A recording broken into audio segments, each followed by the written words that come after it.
ከሶቪየት ኅብረት መውደቅ በኋላ ያው ለለመድነው የዓለም ሥርዓት ማብቂያው የደረሰ ይመስላል። በጣም ግልጽ እየሆነ መጥቷል። በተለይ ደግሞ ይሄ የሩሲያና ዩክሬን ጦርነት ዓለም ወዴት እያመራች ነው የሚለውን ጥያቄ በሁሉም ቦታ አስነስቷል። ልክ እና የዛሬው ጥልቅ ውይይታችን የሚያተኩረው እዚህ ላይ ነው። አዎ፣ በቀድሞ የፊንላንድ ጠቅላይ ሚኒስትር አሌክሳንደር ስቱብ በተጻፈ አንድ የመጽሐፍ ረቂቅ ላይ ነው የምናተኩረው። ዋናው ሐሳቡም ዓለም በሦስት የኃይል ማዕከላት እየተከፈለች ነው የሚል ነው። የአዲስ አሰላለፍ ደግሞ የወደፊቱን የዓለም ሥርዓት ይቀየረዋል ብሎ ይሞግታል። እና የዛሬው ውይይታችን ዓላማም ይህንን የስቱብን የኃይል ሦስት ማዕዘን ጽንሰ ሐሳብ መመርመር ነው። ልክ ነው። ስቱብ እንደሚለው የካቲት 24 2022 ዓለምን የቀየረች ዕለት ናት። ይህን ትንታኔ የሚሰጠው ደግሞ ከፖለቲካው ዓለም በቀጥታ በመጣ ሰው እይታ ነው። ይህም በጣም አስደሳች ያደርገዋል። አዎ፣ ከአካዴሚክ ዕውቀቱ ባሻገር በራሱ ያሳለፈውን ተሞክሮ ያንጸባርቃል። እሱ ራሱ የምዕራቡ ዓለም እስረኛ መሆኔን አምናለሁ ቢልም ያቀርበው ማዕከል ግን አሁን ላለው ውስብስብ የዓለም ሁኔታ ግልጥ የሆነ መነጽር ይሰጠናል። እስኪ እንጀምር። ስቱብ ይህን ትንታኔውን የጀምረው በጣም ግላቢ በሆነና ልብ በሚነካ ታሪክ ነው። አዎ፣ የዓለም ሥርዓት መናጋቱን ለማሳየት የተጠቀመበት ታሪክ ነው። የዩክሬን ጦርነት ከተጀመረ ከ3 ቀናት በኋላ ለረጅም ጊዜ ለሚያውቀው ለሩሲያዊ የውጭ ጉዳይ ሚኒስትር ሰርጌይ ላቭሮቭ አብረው ሰርተዋል አይደል? አዎ፣ አብረው ሰርተዋል እና የጽሑፍ መልእክት ይልክለታል። ሰርጌይ እባክህን ይህንን እብደት አስቁም ይለዋል። በጣም ቀጥተኛ ልመና ነው። የታሪክ ኃላፊነት በትከሻህ ላይ ነው ብሎ ነው የጻፈለት። የላቭሮቭ ምላሽ ግን እጅግ ቀዝቃዛ ነበር። ቀዝቃዛ ብቻም አይደለም፣ ሁሉንም ነገር በምዕራቡ ላይም ያላላከክ ነበረ። ማንን ላስቁም? ዜሌንስኪን፣ ባይደንን የሚል አይነት ምላሽ ነው የሰጠው። ዋው! እና ለስቱብ ያቺ ቅጽበት ነበረች።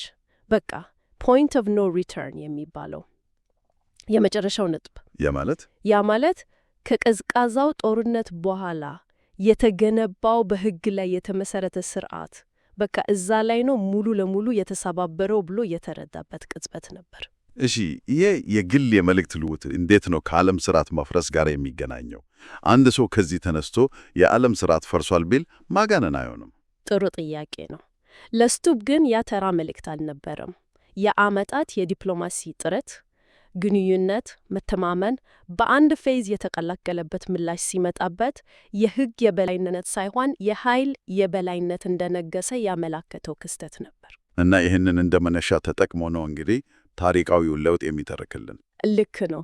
መጀመሪያ ያው በቀዝቃዛው ጦርነት ወቅት የነበረው ባለ ሁለት ጎራ ዓለም ነበር፣ አሜሪካና ሶቪየት ኅብረት። ልክ ከዛ 1989 በኋላ የበርሊን ግንብ ሲፈርስ ወደ ባለ አንድ ሌላ ኃይል ዓለም ገባን። አሜሪካ ብቻዋን የበላይ የነበረችበት ዘመን፣ የታሪክ ፍጻሜ የተባለው። አዎ፣ ሊበራል ዴሞክራሲ ያሸነፈ ይመስል ነበር። ግን ያ ብዙ አልቆየም። በተለይ ከ9/11 ጥቃት በኋላ ሌሎች ኃይሎች ብቅ ማለት ጀመሩ። ቻይና፣ ሩሲያ፣ ህንድ እና ቀስ በቀስ ወደ ባለ ብዙ ኃይላት ዓለም ተሸጋገርን። ይህም ወደ ስርዓተ አልበኝነት መራን ነው የሚለው። በትክክል የእያንዳንዱ ኃይል የራሱን ጥቅም የሚያሳድድበት የጋራ ሕግጋት የሚሸረሸሩበት ሁኔታ ተፈጠረ። እናም ያ ስርዓተ አልበኝነት በየካቲት 24 2022 ሙሉ በሙሉ ተናጋ። አዎ፣ ተናጋ። የሩሲያ የዩክሬን ወረራ ስቱብ እንደሚለው ስርዓቱን ያናጋው ክስተት ወይም ዲስራፕሽን ሆነ። ልክ ነው። እና ከዚህ ሁከት በኋላ ነው እንግዲህ ይሄ የኃይል ሦስት ማዕዘን የሚለው ጽንሰ ሐሳብ የሚመጣው። እሺ፣ ምንድን ነው ይሄ የኃይል ሦስት ማዕዘን? እሱ እንደሚለው ዓለም አሁን በሦስት ግልጽ የኃይል ማዕከላት ተከፈለች። የመጀመሪያው ማዕዘን የዓለም ምዕራብ ነው። ይህም አሜሪካን፣ የአውሮፓ ኅብረትን፣ ጃፓንን እና መሰል አጋሮቻቸውን ያጠቃልላል። አዎ፣ እና ስቱብ እነዚህን ወገኖች ሕግ አውጪዎች ብሎ ነው የሚገልጻቸው፣ ነባሩን ስርዓት ለማስቀጠል የሚፈልጉ። እሺ፣ በሌላኛው የማዕዘኑ ጫፍ ላይስ? በሌላኛው ጫፍ ደግሞ የዓለም ምስራቅ አለ። ቻይና፣ ሩሲያ እና እንደ ኢራን ያሉ ደጋፊዎቻቸው። ልክ ነው። እና እነሱን ደግሞ ስርዓት አፍራሾች ብሎ ነው የሚጠራቸው። ይሄ አገላለጽ ትንሽ ጠንክር ያለ አይመስልም? ስርዓት አፍራሾች ብሎ መፈረጅ ምናልባት የራሳቸውን ፍላጎት የሚያንጸባርቅ አማራጭ ስርዓት ለመገንባት የሚሞክሩ ስርዓት ቀይሬዎች ሊባሉ አይችሉም? በጣም ወሳኝ ነጥብ ነው። እሱ ራሱ ያምናል የምዕራቡ እስረኛ ነኝ ስለሚል። እይታው ከዚያ አንጻር መሆኑን ግልጽ ያደርጋል። ከምዕራቡ አንጻር ሲታይ የዓለም አቀፍ ሕግን መጣስ ማፍረስ ነው። ከቻይና እና ሩሲያ አንጻር ግን ከነሱ አንጻር ደግሞ የራሳቸውን ጥቅም የማያስከብርን ስርዓት መቀየር ነው። ስቱብ ይህንን ቢያምንም ዋናው ነጥብ ግን ዓላማቸው ነባሩን ስርዓት መናድ መሆኑን ይሞግታል። እሺ፣ እንግዲያስ ወደ ሦስተኛውና እንደ ስቱብ ገለጻ ወሳኙ የማዕዘኑ ጫፍ እንምጣ። የዓለም ደቡብ ብሎ የሚጠራው የስቱብ ትልቁ መከራከሪያ ነጥብ እዚህ ላይ ነው። የቡድን እነማንን ነው የሚያጠቃልለው? አብዛኛውን የኤዥያ፣ የአፍሪካና የላቲን አሜሪካ ሀገራትን እንደ ህንድ፣ ብራዚል፣ ደቡብ አፍሪካ፣ ናይጄሪያ፣ ኢንዶኔዥያ፣ ቱርክ ያሉ ሀገራትን ማሰብ እንችላለን። እና የእነዚህ ሀገራት ሚና ምንድን ነው? ስቱብ እንደሚለው እነዚህ ሀገራት በምዕራቡና በምስራቁ መካከል የሚደረገው ርዕዮተ ዓለማዊ ፍትጊያ ውስጥ መግባት አይፈልጉም። እዚህ ላይ ግን አንድ ጥያቄ አለኝ። የዓለም ደቡብ የሚለው ጽንሰ ሐሳብ ራሱ አሳማኝ ነው? በጣም የተለያየ ፍላጎት ያላቸው ሀገራት ናቸው። ለምሳሌ ህንድና ፓኪስታንን በአንድ ላይ መመደብ ትንታኔውን አያዳክመው? በጣም ጥሩ ጥያቄ ነው። ይህ የስቱብ ጽንሰ ሐሳብ በብዙዎች የሚተችበት ዋናው ነጥብ ነው። እሱም ይህንን ችግር ይገነዘባል። ነገር ግን ስቱብ የሚለው የሚያመሳስላቸው የጋራ ርዕዮተ ዓለም ወይም የፖለቲካ ስርዓት አይደለም። ታዲያ ምንድን ነው? ይልቁንም በነባሩ ምዕራብ ተኮር ስርዓት ውስጥ ተመሳሳይ የሆነ የባይተዋርነት ስሜት ስለሚጋሩና የጋራ ፍላጎቶች ስላላቸው ነው ይላል። የጋራ ፍላጎቶች ስንል ለምሳሌ ዋና ፍላጎታቸው ርዕዮተ ዓለማዊ አይደለም፣ ተግባራዊ ነው። የራሳቸውን ድምፅ ማሰማት፣ የኢኮኖሚ እድገት፣ የምግብ ዋስትና፣ የኤነርጂ አቅርቦት። ልክ። ስለዚህ በምዕራቡና በምስራቁ የኃይል ትግል ውስጥ እንደ መጫወቻ ኳስ መቆጠር አይፈልጉም። ከሁለቱም ወገን የሚጠቀማቸውን የወሰዱ የራሳቸውን መንገድ መከተል ነው የሚፈልጉት። በትክክል።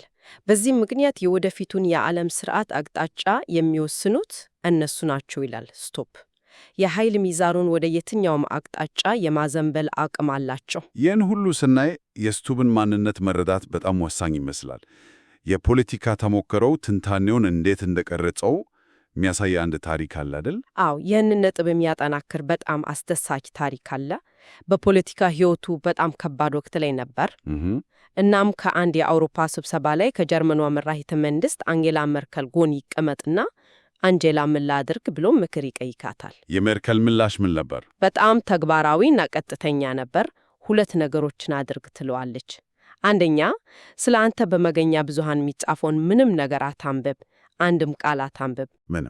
ምንም። ሁለተኛ ደግሞ በራስህ አጀንዳ ላይ ብቻ አተኩረህ የምርጫ ቅስቀሳ አድርግ፣ ሌላው ሰው ስለሚለው ነገር አትጨነቅ። እና ይሄ ታሪክ ስለ ስቱብ ያስተሳሰብ መንገድ ምን ይነገረናል? ሁለት ነገሮችን ያሳያል። አንደኛ፣ ትንታኔው ከደረቅ ንድፈ ሐሳብ ብቻ ሳይሆን ከእንደዚህ አይነት ተግባራዊ የፖለቲካ ተሞክሮች የመነጨው መሆኑን ነው።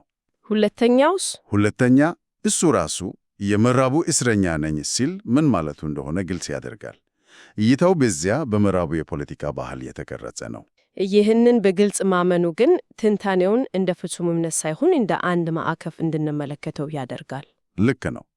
ለዚህም ነው መጽሐፉ ለከባድ አካዳሚክ ሰዎች ብቻ ሳይሆን ለሰፊው አንባቢ በቀላሉ እንዲገባ ታስቦ የተጻፈው። እሺ፣ ይህንን የኃይል ሶስት ማዕዘን፣ ይህንን አዲስ የስርዓት መናጋት፣ ይህንን የግል ተሞክሮ አንድ ላይ ስናደርገው ስቱብ ለወደፊቱ ምን ይዞልን ይመጣል? ሶስት ዋና ዋና መላመቶች አሉት። አዎ፣ የመጀመሪያው መላመት አሁን ያለንበት አስርተ ዓመት የመወሰኛው አስርተ ዓመት ነው የሚለው ነው። መጪውን ክፍለ ዘመን የሚቀርጽ ይሆናል ማለቱ ነው። ልክ ነው። ይህ ለእኛ ትውልድ ልክ እንደ 1945 ወይንም እንደ 1989 ያለው ታሪካዊ ወቅት ነው ይላል። እሺ፣ ሁለተኛው መላመት ደግሞ? ሁለተኛው በቀጥታ ከኃይል ሶስት ማዕዘን ጋር የተያያዘ ነው። ትግሉ በምዕራቡና በምስራቁ መካከል ነው። ነገር ግን ወሳኙ ሚና የሚጫወተው የዓለም ደቡብ ይሆናል። አዎ፣ የዓለም ደቡብ የትኛውን ወገን እንደሚደግፍ መወሰኑ የዓለምን ወደፊት አቅጣጫ ይወስናል የሚል ነው። ሶስተኛውስ? ሶስተኛውና የመጨረሻው መላመት ደግሞ ስለሚመጣው ስርዓት ነው። አዲሱ የዓለም ስርዓት የአሮጌውና የአዲሱ ድብልቅ ይሆናል ይላል። ሙሉ በሙሉ አዲስ ነገር አይሆንም፣ ነገር ግን የድሮውም አይጠጠልም። ልክ ነው። በተለይ እንደ የአየር ንብረት ለውጥ፣ ወረርሽኞች እና አርቲፊሻል ኢንቴሊጀንስ ባለው ዓለም አቀፍ ጉዳዮች ላይ ትብብር ማድረግ ለሰው ልጅ ሕልውና ግድ አስፈላጊ ይሆናል። እዚህ ጋር እንዲህ የሚገርም ነገር አለ። ስኩብ ስርዓተ አልበኝነት እና ግጭት የሚሉ ቃላትን በስፋት ቢጠቀምም የአጠቃላይ ትንታኔው መደምደሚያ ግን ብሩህ ተስፋ ያለው ይመስላል። እንዴት ነው ተስፈኛ መሆን የቻለው? በእርግጥም የትኩረት የሚስብ ነው። እሱ እንደሚለው የሰው ልጅ ታሪክን ስንመለከት ሁሌም ችግሮችን የማለፍ እና ከአዲስ ሁኔታ ጋር የመላመድ አስደናቂ ብቃት አሳይቷል። ጦርነቶች፣ ወረርሽኞች አልፈዋል። አዎ። ስለዚህ አሁንም ይህንን ፈተና የማለፍ አቅም አለን ብሎ ያምናል። ተስፋው የመንጨው ከዛ ነው፣ ከሰው ልጅ የመላመድ ችሎታ። ነገር ግን ከሁሉም በላይ በሕግ ላይ የተመሰረተ ስርዓት ለምን አስፈለገ ለሚለው ጥያቄ ልብ የሚነካ መልስ ይሰጣል። እሱ ምንድን ነው? በስልጣን ጥማት ንጹሐንን ለመጨፍጨፍ ከሚፈልጉ መሪዎች ጨለማ ለመከላከል ነው ይላል። ስርዓትና ሕግ ከሌለ የኃይልና የጭካኔ ዓለም ይሆናል። ልክ ነው። ከላቭሮቭ ጋር የነበረው ልዑጥ ይህንን ጨለማ ፊት ለፊት እንዳሳየው ይገልጻል። ስለዚህ ተስፋው የሚመጣው ይህንን ጨለማ ለመዋጋት የሰው ልጅ ካለው ፍላጎት ነው። እንግዲህ ከዛሬው ጥልቅ ውይይታችን የምንይዘው ቁልፍ ሐሳብ ዓለም ዝብርቅርቅ በሆነ ሁኔታ ብቻ ሳትሆን በኃይል ሦስት ማዕዘን በሚል ማዕቀፍ ልትታይ ትችላለች። እናም በዚህ አዲስ አሰላለፍ ውስጥ የዓለም ደቡብ ያሉ እጅግ ብዙ ሀገራት የወደፊቱን የዓለም አቅጣጫ የመወሰን ኃይል በእጃቸው ይዘዋሉ። ልክ ነው። ለመደምደሚያ ግን አንድ አእምሮን የማብሰለስል ጥያቄ እናንሳ። እሺ። ስቱፕ ገሚለው የዓለም ደቡብ የሚቀናቀሰው በርዕዮተ ዓለም ሳይሆን እንደ ልማትና የራስን ድምፅ ማሰማት ባሉ ተጨባጭ ፍላጎቶች ነው። ታዲያ እነዚህ ታላላቅ ኃይሎች ለበላይነት በሚፎካከሩበት ጊዜ የዓለም ደቡብ የምዕራቡም ሆነ የምስራቁ ሞዴል ሙሉ በሙሉ ፍላጎቱን አያሟላም ብሎ ቢወስንስ ምን ሊፈጠር ይችላል? ማለቴ የራሳቸውን ሶስተኛ መንገድ ቢፈጥሩ? አዎ፣ በዓለም ደቡብ የሚቀረጽና የሚመራ የራሱ የሆነ የንግድ ሕግጋት፣ የራሱ የሆኑ የፖለቲካ ተቋማት እና የራሱ የሆነ የባህል ተጽዕኖ ያለው አዲስ ዓለም መገመት ይቻላል። ይህ ለወደፊቱ ልናስበበት የሚገባ ትልቅ ጥያቄ ነው።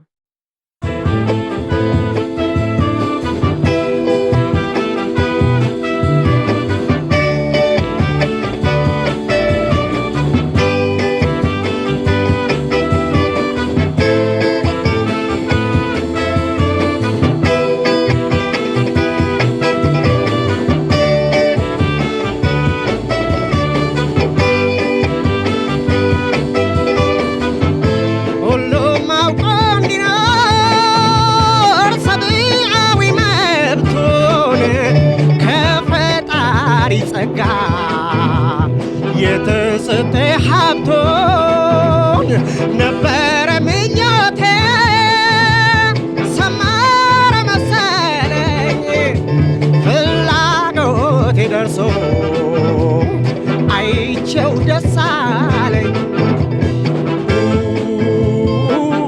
ብዬ አለፍኩ ሁሉን ችዬ አይ መከራዬ ሲፈስ እንባዬ አልቀረም ግፉ ሁሉም መታለፉ ይህ ነው ምኞቴ የኔ ፍላጎቴ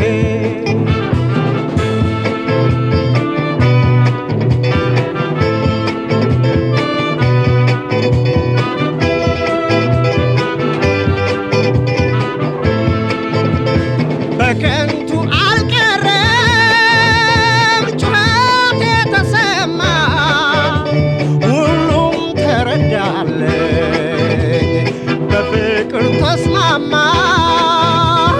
የድካሜ ዋጋ የለፋሁበት ይታሰብ ከእንግዲህ እንዳይቀር በከንቱ ብዬ አለፍኩ ሁሉን ችዬ አይ መከራዬ ስል ሲፈስ እንባዬ አልቀረም ግፉ ሁሉም መታረፉ ይህ ነው ምኞቴ የኔ ፍላጎቴ